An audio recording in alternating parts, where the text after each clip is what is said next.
ಏನಾಯ್ತು ನಿನಗೆ? ಯಾಕೆ ಓಡ್ ಬರ್ತಿದ್ಯಾ? ಅದಲ್ಲಕ್ಕ, ಬೆಳಗ್ಗೆ ದೇವಸ್ಥಾನಕ್ಕೆ ಹೋಗಿದ್ದಾರೆ ಅಂದರೆ ಬೇರೆನೇ ಸ್ಮೆಲ್ ಬರ್ತಾ ಇದೆಯಲ್ಲ. ಡೈಲಿ ಸ್ನಾನ ಮಾಡು, ಈ ರೀತಿ ಅನ್ನೆಸೆಸರಿ ಸ್ಮೆಲ್ ಬರೋದೆಲ್ಲ ನಿಂತು ಹೋಗುತ್ತೆ. ಸುಮ್ಮನೆ ಇರಕ್ಕ, ನಾನು ಹೇಳ್ತಾ ಇರೋದು ಆ ಸ್ಮೆಲ್ ಅಲ್ಲ, ಬೇರೆ ಏನೋ ನಡೀತಾ ಇದೆ ಅಂತ ಬ್ಯಾಡ್ ಸ್ಮೆಲ್ಲು. ಸುಮ್ಮನೆ ಏನೇನೋ ಮಾತಾಡಬೇಡ, ಆ ರೀತಿ ಏನೂ ನಡೆಯೋಕ್ಕೆ ಸಾಧ್ಯ ಇಲ್ಲ. ಅಲ್ಲ, ನೀನು ಯಾಕೆ ಇಷ್ಟೊಂದು ನೆಗ್ಲಿಜೆನ್ಸಿ ಮಾಡ್ತಾ ಇದೆಯಾ ಅಂತ ಅರ್ಥ ಆಗ್ತಾ ಇಲ್ವಲ್ಲ. ಕ್ಯೂರಿಯಾಸಿಟಿ ತೋರಿಸೋದಕ್ಕೂ ಇಲ್ಲಿ ಏನೂ ಇಲ್ಲ.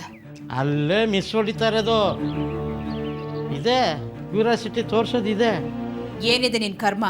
ಅಕ್ಕ, ನಿನ್ನೆ ನಾನು ಕುಡ್ಕೊಂಡು ಬಂದಾಗ ಅಮ್ಮ ಏನೋ ಹೇಳ್ತಿದ್ರು. ಏನು ಹೇಳಿದ್ದು? ಅದೇನು ಅಂತ ಡೈರೆಕ್ಟಾಗಿ ಹೇಳಬಾರ್ದಾ? ಅದೇನೋ ವೇದಾಂತಿಗೆ ಹೆಣ್ಣು ಹುಡುಗಿ ಅಂತಿದ್ರಪ್ಪ. ಇದರಲ್ಲಿ ಡೌಟ್ ಪಡೋಕ್ಕೇನಿದೆ? ವೇದಾಂತ್ಗೆ ಹುಡುಗಿ ಅವನಿಗೂ ಮದುವೆ ಮಾಡಬೇಕು ಅಂತ ಅಮ್ಮನಿಗೆ ಆಸೆ ಇದೆ, ಅದನ್ನೇ ಹೇಳಿರ್ಬೋದು. ಅಷ್ಟೇ ಆಗಿದ್ರೆ ನಾನು ಯಾವುದೋ ವೇದಾಂತ ಅಂತ ಇರೋದು ಫೋಟೋನ ಇಟ್ಬಿಟ್ಟು ಫಿಟ್ಟಿಂಗ್ ಇಟ್ಬಿಡ್ತಾ ಇದ್ದೆ. ಬಟ್ ಇದು ಅದಲ್ಲ, ವಿಷಯ ಬೇರೆ ಏನೋ ಇದೆ. ಅದೇನು ಅಂತ ಹೇಳಿ ಸಾಯಿ. ಏನಂತ ಗೊತ್ತಾಗ್ತಿಲ್ಲಕ್ಕ, ಚೂರು ನೆನಪಾಗ್ತಾ ಇದೆ. ಮಾತಾಡೋಕ್ಕೆ ಮುಂಚೆನೇ ಮರ್ತೋಗ್ಬಿಡುತ್ತೆ. ಮನಸ್ಸಲ್ಲಿದೆ, ಬಾಯಿಗೆ ಬರ್ತಾ ಇಲ್ಲ. ಯಾವಾಗಲೂ ಇದೇ ಆಗೋಯ್ತು ನಿಂದ. ನನಗೆ ಬೇರೆ ಕೆಲಸ ಇದೆ, ನಿನಗೆ ನೆನಪಾದರೆ ಬಂದು ಹೇಳು.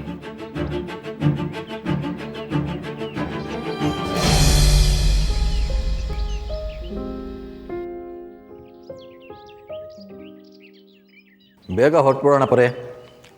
ಅಲ್ಲಿ ಮಾತುಕತೆ ಮುಗಿಸ್ಕೊಂಡು ನಾನು ಸೆಕೆಂಡ್ ಶಿಫ್ಟ್ ಆದ್ರೆ ಕೆಲಸಕ್ಕೆ ಹೋಗ್ತೀನಿ.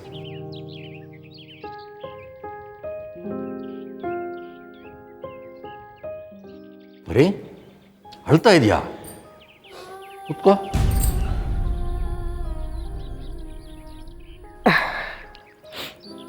ನಾನು ಅಳ್ತಾ ಇಲ್ಲ ರೀ, ಒಗ್ಗರಣೆ ಹಾಕುವಾಗ ಸ್ವಲ್ಪ ಘಾಟ್ ಜಾಸ್ತಿ ಆಯಿತು. ನಿನಗೆ ಸುಳ್ಳು ಹೇಳೋಕ್ಕೂ ಬರಲ್ವಲ್ಲೇ. ತಿಂಡಿಗೆ ಮಾಡಿರೋದು ದೋಸೆ, ನೆಂಚ್ಕೊಳ್ಳೋದಕ್ಕೆ ಚಟ್ನಿ ಪುಡಿ ಹಾಕಿದ್ಯಾ? ಹಾಂ, ಚಟ್ನಿನೂ ರುಬ್ಬಿಲ್ಲ, ಇನ್ನು ಒಗ್ಗರಣೆ ಯಾವುದಕ್ಕೆ ಹಾಕ್ತಾ ಇದ್ದೆ? ನಿಮಗೆ ಚಟ್ನಿ ಇಲ್ಲ ಅಂದರೆ ಆಗಲ್ಲ ಅಲ್ವಾ, ಅದಕ್ಕೆ ನನ್ನನ್ನು ಆಡ್ಕೋತಾ ಇದ್ದೀರಾ? ಸಾರ್ವತ್ರಿಕವಾಗಿ ಗಂಡಸರೆಲ್ಲ ಹೆಂಡ್ತೀರನ್ನ ಆಡ್ಕೊಳ್ಳೋದು ಇದೇ ಕಾರಣಕ್ಕೆ. ಇಲ್ಲಿಂದ ಎಲ್ಲಿಗೋ ಹೋಗ್ಬಿಟ್ಟೆ ನೋಡು. ಹಾಗೆಲ್ಲ ಏನೂ ಇಲ್ಲ. ಯಾಕೆ ಹೇಳ್ತಾ ಇದೆಯಾ ಪರಿ? ಒಗ್ಗರಣೆ ಘಾಟ್ ಹೇಗಿರುತ್ತೆ, ಕಣ್ಣೀರು ಹೇಗೆ ಬರುತ್ತೆ ಅಂತ ನನಗೆ ಚೆನ್ನಾಗಿ ಅರ್ಥ ಆಗುತ್ತೆ. ವಿಷಯ ಏನು ಹೇಳು. ಮಕ್ಕಳು ಮನೇಲಿ ಜೊತೆಲಿದ್ದಾಗ ಗೊತ್ತಾಗಲ್ಲ ರೀ. ಅವ್ರು ಗಿಜಿ ಅನ್ನೋವಾಗ ಬಾಯಿ ಮುಚ್ಚಿದ್ರೆ ಸಾಕು ಅನ್ನಿಸ್ತಿರುತ್ತೆ. ಆದರೆ ಇವತ್ತು ಇಡೀ ದಿನ ಬರಲ್ಲ ಅಂತ ಎಲ್ಲರೂ ಹೊರಗೆ ಹೋಗಿದ್ದಾರೆ. ಇದು ಒಳ್ಳೆ ಕತೆ ಆಯ್ತಲ್ಲ. ಅವ್ರು ಹೊರಗಡೆ ಹೋದ್ರು ಅಂತ ಬೇಜಾರು ಮಾಡ್ಕೊಂಡಿದ್ಯಾ? ಇಲ್ಲ ರೀ, ಇದೇ ಥರ ಮುಂದೆ ಒಂದಿನ ಅವರೆಲ್ಲ ಮದುವೆ ಆಗಿ ಶಾಶ್ವತವಾಗಿ ಬೇರೆ ಮನೆಗೆ ಹೋಗ್ತಾರಲ್ಲ, ಅದನ್ನು ನೆನೆಸ್ಕೊಂಡು ದುಃಖ ಆಗ್ತಿದೆ.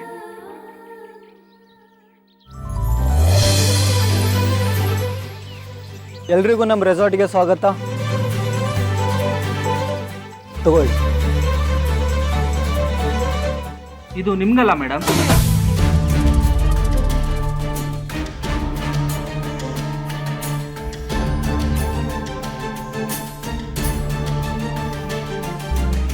Special drink for my special lady.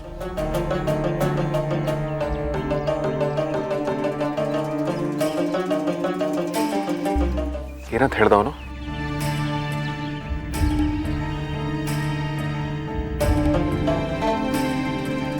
ಇವನಾಗ ಹೀಗಂದ?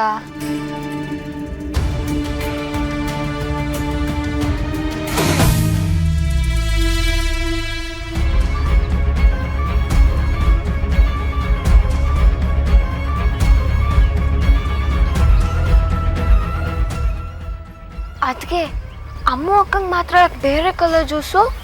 ಇದು ಜ್ಯೂಸ್ ಅಲ್ಲ ಕಣೆ, ವೆಲ್ಕಮ್ ಡ್ರಿಂಕು. ಹಾಯ್, ನನ್ನ ಹೆಸರು ನಿಶಾಂತ್ ಅಂತ, ಈ ರೆಸಾರ್ಟ್ ಓನರು. ನಿನ್ನೆ ರಾತ್ರಿ ಇದ್ದಕ್ಕಿದ್ದಾಗೆ ಸಾರ್ಥಕ್ ಫೋನ್ ಮಾಡಿ ಬರ್ತಾ ಇದ್ದೀವಿ ಅಂತ ಹೇಳಿದ್ರು. ಬಟ್ ನಮ್ಮ ರೆಸಾರ್ಟಲ್ಲಿ ಪ್ಲೇಸ್ ಇಲ್ಲ ಅಂತ ಹೇಳಿದೆ.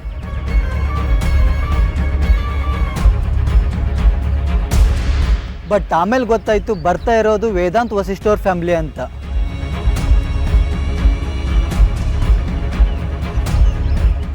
ಸೊ ನಾನು ಅರೇಂಜ್ಮೆಂಟ್ಸ್ ಮಾಡಲೇಬೇಕಾಯಿತು. Thank you so much. It's my pleasure sir.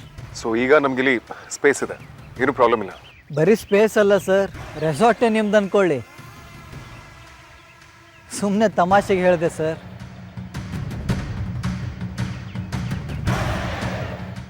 Business ಮ್ಯಾನಿಗೆ ಇಂಥ ಡೀಲ್ ಕೊಟ್ಟರೆ ಅದನ್ನೇ ನಿಜ ಮಾಡಿಬಿಟ್ರೆ ಕಷ್ಟ. ಯಾಕೆಲ್ಲ ಇಷ್ಟೊಂದು ಸೀರಿಯಸ್ ಆಗಿದ್ದೀರಾ? ಆ್ಯಕ್ಚುಲಿ ನಾನು ಜೋಕ್ ಕಟ್ ಮಾಡಿದ್ದು. ಮೊದಲೇ ಹೇಳ್ಬಾರ್ದಾಗಿತ್ತೇನಪ್ಪ, ನಗ್ತಾ ಇದ್ವಲ್ಲ.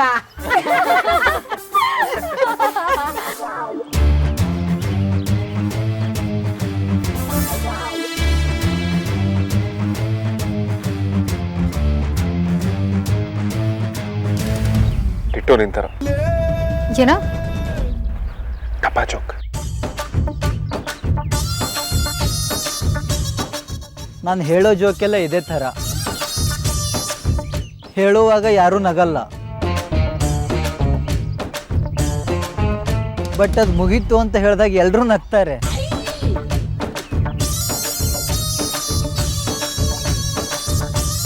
ಆ್ಯಕ್ಚುಲಿ ಅದೇನಪ್ಪ ಅಂದರೆ ಇನ್ನೊಂದು ಜೋಕ್ ಇದೆ, ಹೇಳ? ಬೇಡ ಬೇಡ, ನಾವು ರೆಸಾರ್ಟಲ್ಲಿ ಎಂಜಾಯ್ ಮಾಡೋದಕ್ಕೆ ಬಂದಿರೋದು. ಇದು ನಿಜವಾದ ಜೋಕ್ ಅಂದರೆ. ಹಾಗಾದ್ರೆ ನಿಮ್ಮ ರೆಸಾರ್ಟಲ್ಲಿ ಎಂಜಾಯ್ ಮಾಡೋದಕ್ಕೇನೂ ಇಲ್ವಾ?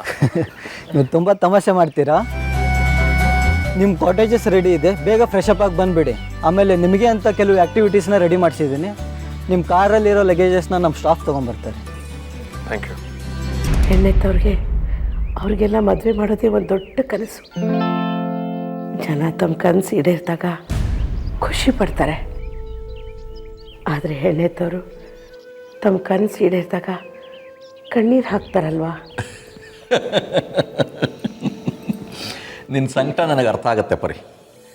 ಆದರೆ ಎಲ್ಲ ಮಕ್ಕಳು ಮದುವೆ ಆಗಿ ಹೋಗಿ ನಾವು ಇಬ್ಬರೇ ಮನೇಲಿ ಉಳ್ಕೊಳ್ಳೋದಕ್ಕೆ ಇನ್ನೂ ಬೇಕಾದಷ್ಟು ಟೈಮ್ ಇದೆ. ಅಷ್ಟರಲ್ಲಿ ನಿನ್ನ ತಲೆ ಕೂದಲು 2 ಸಲ ಬೆಳಗಾಗಿರುತ್ತೆ.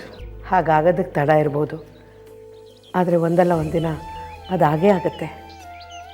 ಮುಂದೆ ಯಾವತ್ತೂ ಆಗೋದನ್ನು ಈಗ ನೆನೆಸ್ಕೊಂಡ್ರೆ ಹಿಂಸೆ ಆಗುತ್ತೆ ರೀ. ವಿಚಾರ ಯಾವುದೇ ಇದ್ದರೂ ಅದರಲ್ಲಿ ಒಳ್ಳೇದು ಯಾವುದಿರುತ್ತೆ ಅಂತ ಯೋಚನೆ ಮಾಡಬೇಕು ಪರಿ. ಗಂಡು ಹೆತ್ತವ್ರಿಗೆ ಒಂದೇ ಮನೆ, ಆದರೆ ನಾವು ಹೆಣ್ಣೆತ್ತವರು. ಅದರಲ್ಲೂ ನಮಗೆ 4 ಜನ ಹೆಣ್ಮಕ್ಳು. ಎಲ್ಲ ಹೆಣ್ಮಕ್ಳು ಮನೇನೂ ನಮ್ಮನೇ ಅಲ್ವಾ ಪರಿ? ಬಾಯಲ್ಲಿ ಹೇಳ್ತಿದ್ದೀರಾ, ಆದರೆ ಒಳಗೆ ನಿಮಗೂ ಸಂಕಟ ಆಗ್ತಿದೆ ಅಂತ ನನಗೆ ಚೆನ್ನಾಗಿ ಗೊತ್ತು. ಅದು ಸಹಜ ಪರಿ. ತುಂಬ ಬೇಜಾರಾಗುತ್ತೆ ಅಂದರೆ ನಾವು ನಮ್ಮ ಅಮ್ಮ ಮನೆ ಪಕ್ಕನೇ ಒಂದು ಬಾಡಿಗೆ ಮನೆ ಹಿಡ್ಕೊಂಡು ಇದ್ಬಿಡೋಣ. ಗಂಡು ಮಕ್ಕಳು ಅವ್ರಿಗೂ ಒಂದು ಸಂಸಾರ ಆಗ್ತಿದ್ದ ಹಾಗೆ ಸ್ಪಂದಿಸೋದನ್ನು ಕಡಿಮೆ ಮಾಡಿಬಿಡ್ತಾರೆ. ಅದು ಸರಿ ತಪ್ಪು ಅನ್ನೋದಕ್ಕಿಂತ ಸ್ವಭಾವ ಸಹಜವಾಗಿ ಹಾಗಾಗೋದು. ಆದರೆ ಹೆಣ್ಮಕ್ಳು ಹಾಗಲ್ಲ. ಕಡೆ ತನಕ ಅಪ್ಪ ಅಮ್ಮನಿಗೋಸ್ಕರ ಅವ್ರ ಮನಸ್ಸು ಮಿಡಿತಾನೇ ಇರುತ್ತೆ.